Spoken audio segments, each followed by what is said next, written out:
Times have changed, boss. We pull in money, recruits, just to combat Cypher. Rubbing our noses in bloody battlefield dirt. All for revenge. The world calls for wet work, and we answer. No greater good. No just cause. Cause. Cypher sent us to hell. But we're going even deeper. I know. I'm already a demon. Heaven's not my kind of place anyway.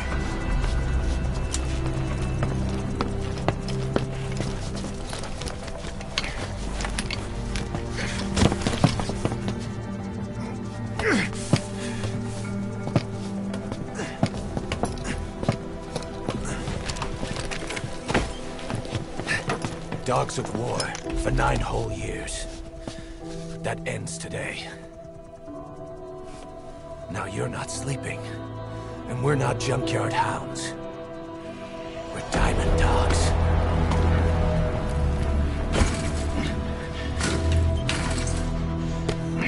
Let them talk.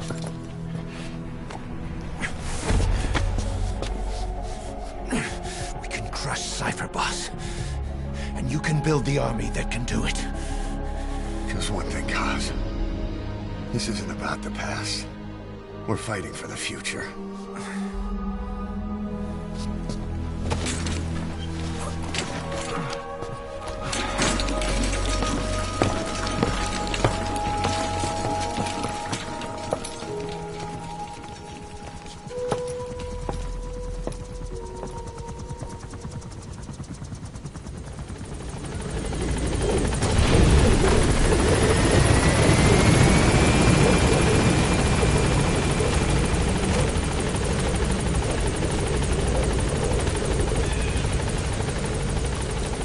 Boss, there's something I want to talk about. It concerns the Rutgers Cave. This base belongs to you now. Make Diamond Dogs the force it deserves to be. Like any organization, we need good people, and we need to make good use of their talents. Miller asked me to lay that out for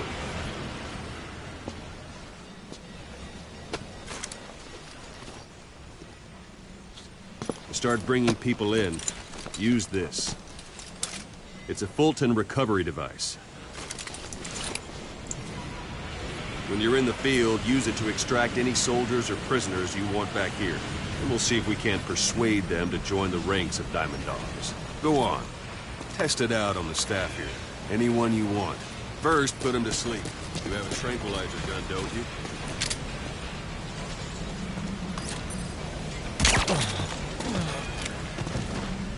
Out like a light. Now approach him and extract him. Good.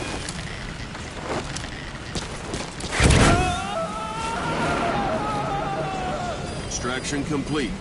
You can only Fulton recover someone if they're not resistant. No dead bodies either. They don't make great recruits. Boss! The staff member you just extracted will be assigned to the team best suited to his abilities. See for yourself. Open your eye droid.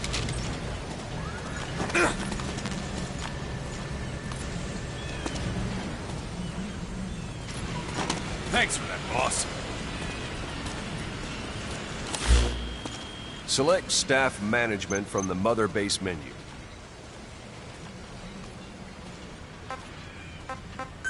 So that staff member was placed on the R&D team. The R&D team is in charge of developing all kinds of weapons and items that'll support you on missions. Take a look at the development list. Select weapons items under the development heading.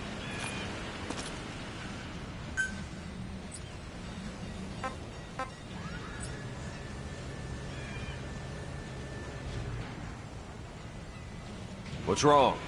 Go back to the Mother Base menu. Select weapons items under the development heading. That's the R&D team's development list. See the item called cardboard box? Didn't seem much use to me, but Miller was adamant that you'd want it on the list. The last word in infiltration technology, or so he said. In any case, we don't have the manpower to develop it just yet. We need more staff on the team. Go extract a few more people. Boss, put the iDroid away for a moment. You can also Fulton extract individuals you've knocked out. Why don't you try knocking someone out with CQC next? Show them how it's done, boss. Try throwing them. It's the best way to knock someone out instantly.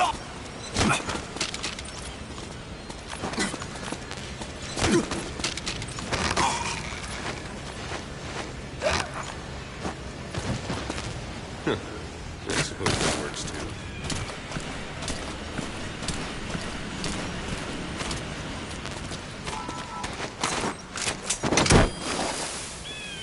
Good.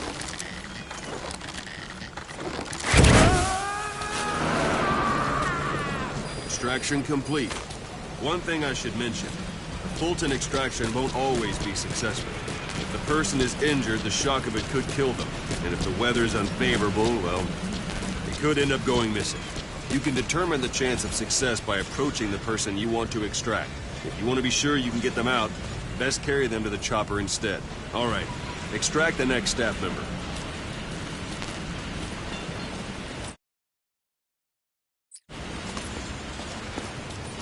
Let's do Extract this, him. boss. Use any method you like.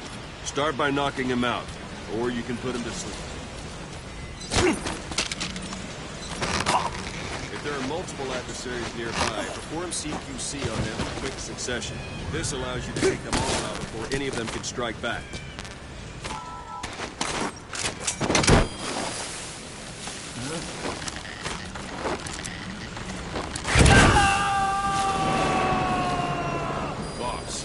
Now that we have more people on the R&D team, its level has gone up. They should be able to develop the cardboard box now. Open your iDroid. Select weapons items under the develop. Now select cardboard box and start development. Just be aware that development requires funds. GMP. What? Development has finished. You can have the support unit supply you with weapons and items you've developed. Think of it as your own personal delivery service.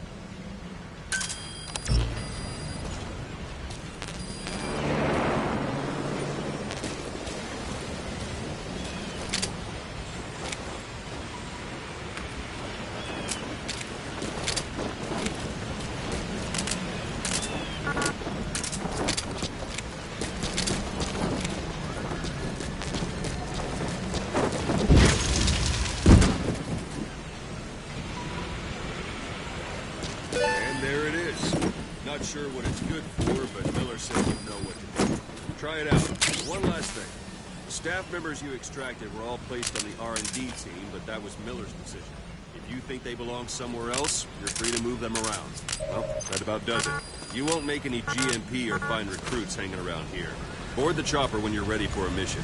Open your iDroid and select a landing zone to tell it where to pick you up. Or if you're still in the mood for knocking guys on their asses, you can stay around here a while. Give the men some practice. Just come pay me a visit. This is B-Quad. Arriving shortly at LZ.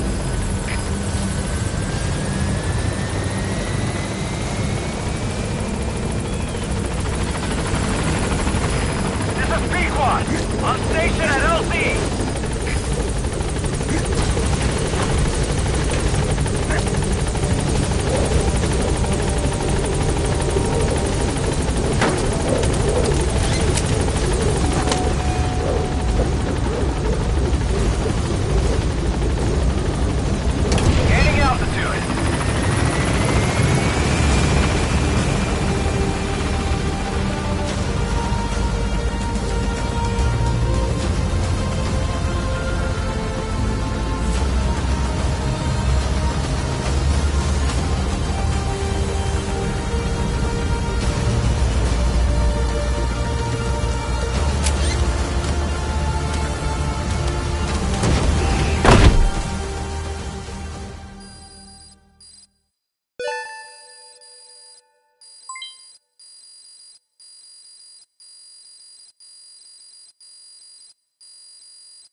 backlog.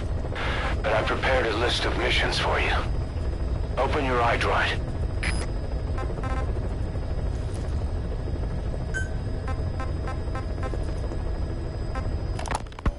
Miller told me about what happened in the Caribbean 9 years ago.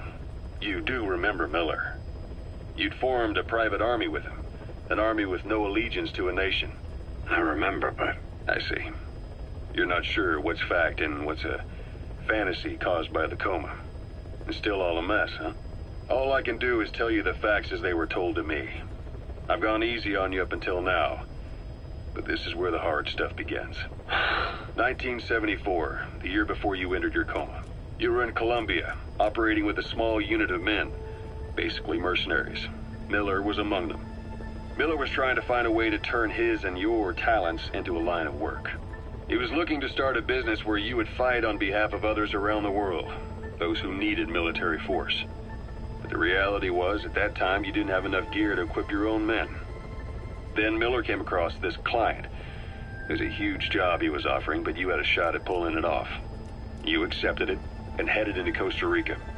The client even threw in an offshore facility in the Caribbean. The mother base, that would be your new base of operations. Miller sure did have a head for business. As your mission went on, your unit grew and grew. More weapons, more money. Before you knew it, you were commanding 300 men. As the organization got bigger, your military powers swelled to match. It got so the international community couldn't afford to ignore you. You were just too damn successful for your own good. You, your men, had worn out your welcome. Everyone was out for you. Here, Snake, try this on. A prosthetic arm.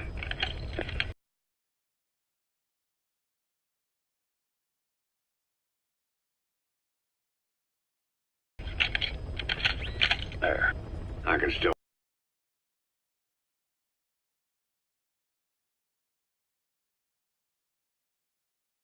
feel my real arm. Where? My fingertips.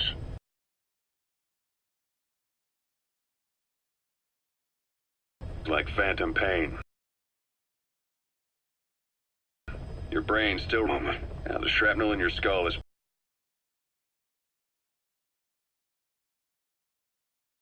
pressing on your optic nerve. I'm told any hard impact could have an effect on your visual cortex. Yeah. The doctor mentioned that. Your brain might process visual information incorrectly. In other words, there... or not see things as they really are. You experienced any of that? I think so. When, huh? That's not a major concern in and of itself, but it could mean the difference between life and death in the field. You'll need to watch out for that. I will. All right.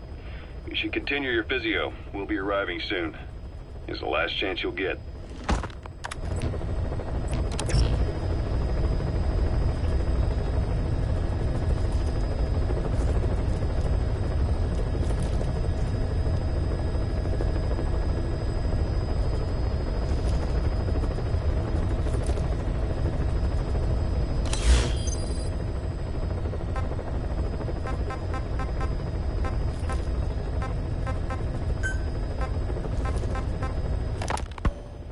Hospitalized in Dekelia, a British sovereign base area on Cyprus.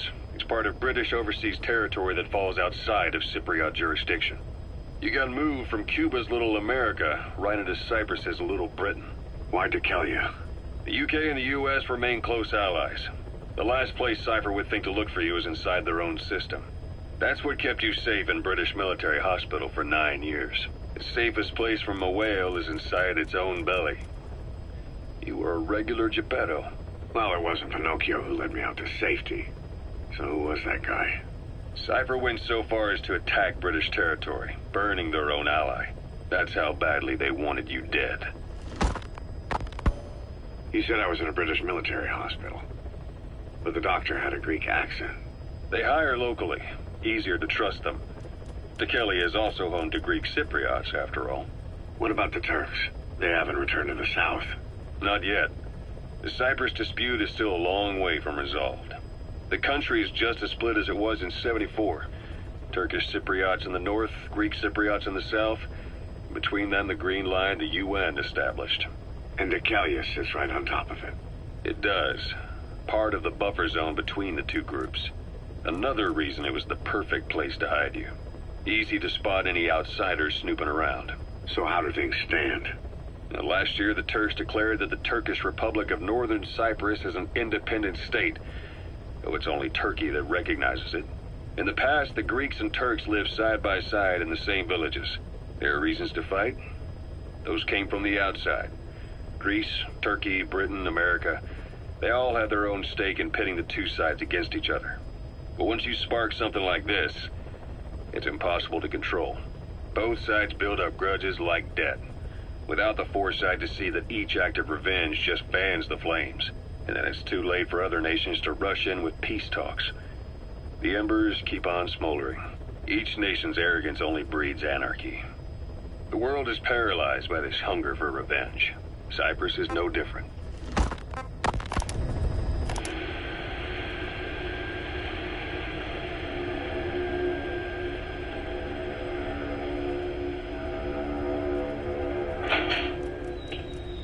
You're up.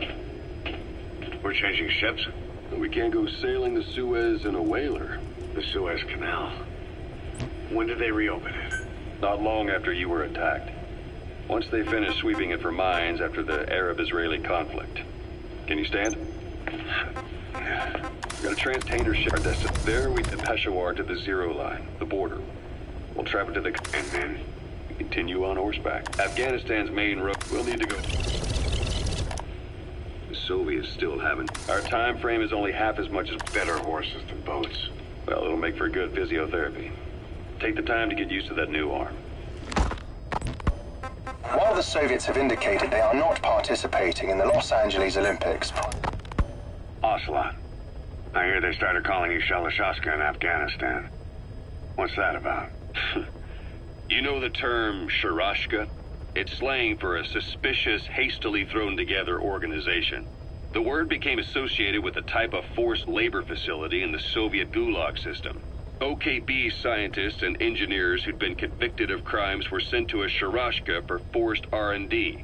The Sharashkas were supervised by Lavrenti Beria of the NKVD, the secret police, under the official name 4th Special Department. Forced research? That's not very different from what we do here. Diamond Dogs is different. Everyone here believes in you. Regardless of where they came from or why they're here, they revere you. And they're fighting because it was their choice. And if it wasn't, they'd leave? Who knows? That's our reality here, whether it's real or not. If there's another truth, I don't want to know it. All that matters is that's the concept that's taken shape in their heads. The traces of a group ideology, our superstructure, to put it in Marxist terms. All right. Go on. Right. So anyway, at some point the enemy started calling me Sharashka. This was after the war in Afghanistan broke out. While I was keeping an eye on you in that hospital, I was also heading up interrogations here. The men I broke gave up their comrades and families, everything they wanted to protect them most. No real cause for it. I just let myself get caught up in the old Russian pride. And suddenly I received the honor of becoming Special Interrogation Advisor to the forced labor camps. But the more men I interrogated, the more people saw me as just that, the interrogator. It helped cover my real objective of keeping you safe. You went that far for me? Far enough to keep you alive. I ended up being pretty well known among the Afghan guerrillas. Some of them would have seen me on the battlefield, and that's how I got the second half of the name. Shashka. It's a sword, a type of saber from the Caucasus. Russian dragoons and Cossacks carried them into battle. Now, the Russian Empire had a general by the name of Fyodor Arturovich Keller. His bravery earned him the nickname Russia's Greatest Shashka. Someone must have known about that, because somewhere along the line, Shashka got stuck on the end of Sharashka. The guerrillas were using the name amongst themselves, and by the time I got to hearing about it, pronunciation had wound up as Shalashashka. So, half Gulag, half Hero Sword. It was a perfect fit. But you see how rumors and ideas about people can get out of hand fast. Once you create a character and put it out there in public mind, It warps and twists with every baseless rumor. And before you know it, all people see are phantoms. In my case, it works out just fine. I'm plenty used to working under aliases. So SALT 2 still hasn't gone into effect. That treaty was drawn up to limit not just the size of the U.S. and Soviet Union's nuclear arsenals, but also their delivery systems. The whole deal. Just when we thought all those years of negotiations had paid off, somebody decides to invade Afghanistan. The timing couldn't have been worse. The president was in the middle of the SALT 2 talks back then. You mean while you were busy trying to stop Peace Walker? I heard. President Ford was meeting with the General Secretary in Vladivostok. In his absence, the political brass in America detected what they didn't realize was false nuclear launch data from Peace Walker, and were on the verge of ordering a retaliatory nuclear strike. Coleman's big idea? Humans are incapable of destroying themselves. Turns out he never knew what humans are capable of. If that AI, the boss, hadn't found a way to stop the fake data transmission, they probably would have gone ahead with the launch. Deterrence was revealed as the pipe dream it was. All thanks to you. And her. The U.S.-Soviet talks looked set to fall through. What happened in Nicaragua no doubt helped trigger a change of heart. But in the end... The time's to find the politics. When you've grabbed their tail, they turn and bite your hand. I first met you 20 years ago now. The place was Selenoyarsk in the Soviet Union. We were enemies. I was with the GRU. You were still fighting for America. 1964. Operation Snake Eater.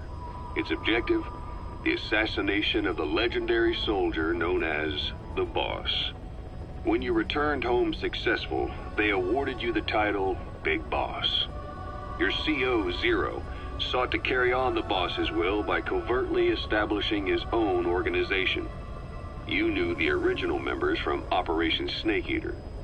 From America, there was David O, or as he was to you, Major Zero. Donald Anderson, aka Sigint, Dr. Clark, who went by paramedic during the operation, and the fourth, you. From China, there was Eva, and me, Ocelot, from the Soviet Union. 6 in total. To us, government notions of friend and foe were meaningless. As were East and West, we joined forces by our will alone. Our objective was to fulfill the boss's dying wish, to make the world one.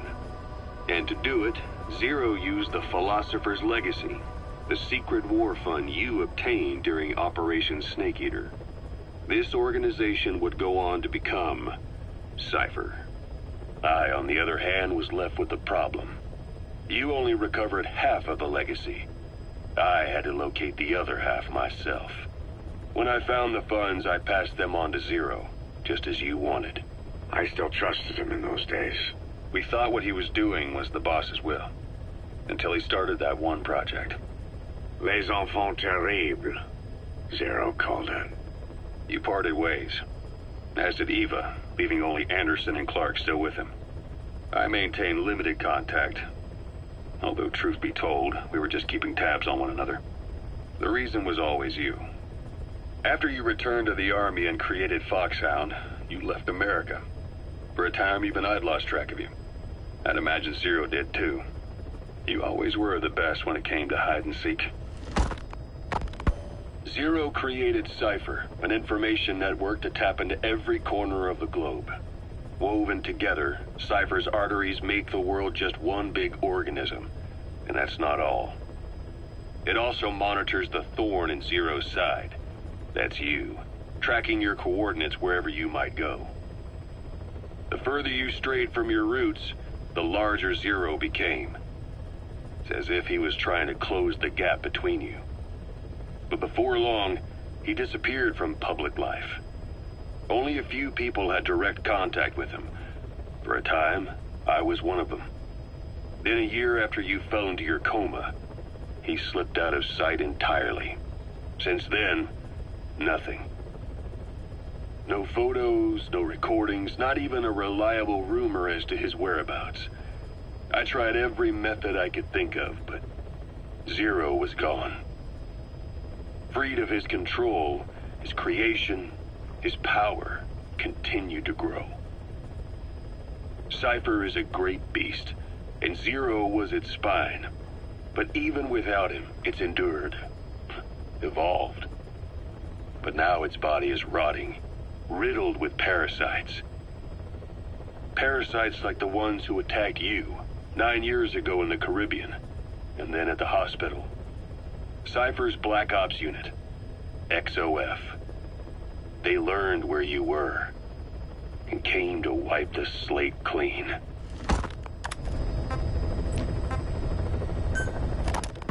Christmas Eve, 1979. The Soviet Union rolled into Afghanistan.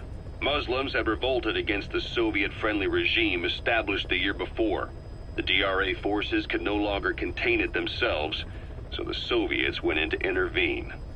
The Afghan government was powerless and fraught with infighting. They lost the hearts and minds of the people, and that alarmed the Soviet leadership. With the Islamic Revolution happening in Iran, the Soviets felt they had to act fast or risk the spread of Islamic revivalism.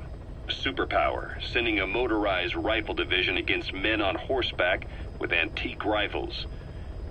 Everyone thought it'd be over in an instant, only it wasn't. Some Muslims made their fight a jihad, a holy war, and began a guerrilla campaign on all fronts. A war of attrition. These fighters call themselves Mujahideen. They're being supported by the West through Pakistan. That's why Miller was involved. He was training them near the Zero Line, sponsored by the CIA. The war has become a nightmare for the Soviet troops stationed here. They thought they'd be headed home in 6 months at the most. Then a year passed. 2 years. Now here we are 4 years on with no exit in sight. Afghanistan has become the Soviet Union's Vietnam. The Soviet troops on the ground want to go home, but at least they have homes to go back to.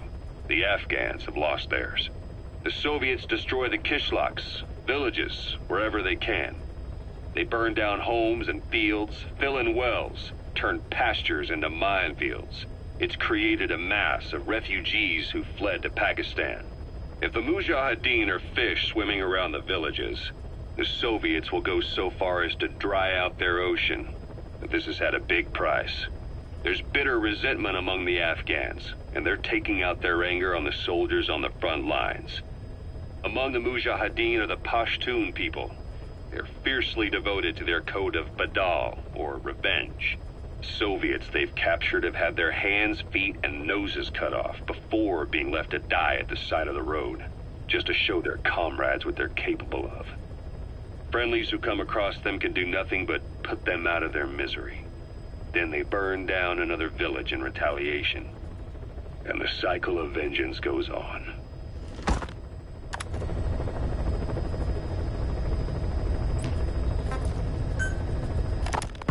Snake, I wanted to ask you about the man on fire. What do you remember from the hospital? Anything we can use? Well, he took off the moment the sprinklers started up. Sprinklers? The fire system? And when he got sprayed with water from the burst pipe, it slowed him down. When we escaped on horseback, he wouldn't cross the river either. And then it started to rain. And he disappeared. Water against fire. Is it that simple? I mean, it makes sense. It's just hard to believe it would work on a guy like that.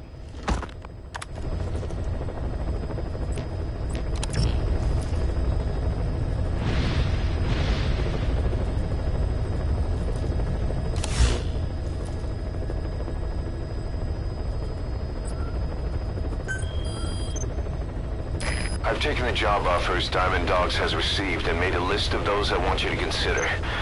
Which ones you accept is your call. The objectives of the missions I've added are prisoner rescue, facility sabotage, and high-value target elimination. Probably all a walk in the park for you, but they should help you get back on your feet. I put the mission details on a cassette tape. Refer to it if you decide to accept the mission. We'll receive GMP for completing missions, and extracting soldiers and prisoners will boost our ranks. Building up Mother Base is the first step to achieving our goal. If that means wet work, so be it. We're gonna have to get our hands dirty. I hope you're rested up. Because we're not stopping. Not until the pain is gone.